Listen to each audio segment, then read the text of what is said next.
ఇక్కడ ఆర్గ్యుమెంట్ అన్నది కుక్కలు అక్కడ హ్యాపీగా ఉండవు చిన్న స్పేస్లో వాటిని అలా కట్టిపడేస్తే అన్నదా, లేక ఎకనామిక్ వయబిలిటీ లేదన్నదా, హ్యూమన్ బీయింగ్స్ చూసుకోకుండా కుక్కల్ని చూసుకుంటున్నారు ఏంటి అన్నదా, all of the above? All of the above. That's why I said it has to be a multi-pronged approach. Idhe okkate velte kudardu.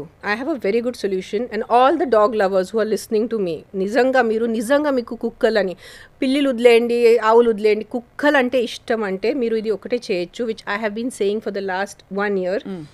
నాకు ఒక కమ్యూనిటీ ఉంది, నేను ఒక చోట్లో ఉంటున్నాను, దాని చుట్టూ ఒక 2 kilometers రేడియస్లో మీలాంటి dog loving people, you should form a committee or you should find a group. మీ ఏరియాలో ఉన్న కుక్కల్ని, for example say you live in a certain area, ఆ ఏరియాలో ఒక చిన్న వీధిలో which is an unused house or which is in a corner, అది మీరు అందరూ కాంట్రిబ్యూట్ చేసుకొని ఫండ్ రేస్ చేసుకొని అది మీరు రెంట్ తీసుకొని, so imagine every area people if they take responsibility of those dogs, vaccination one thing, ABC animal birth control, automatically the entire pressure on the society comes down.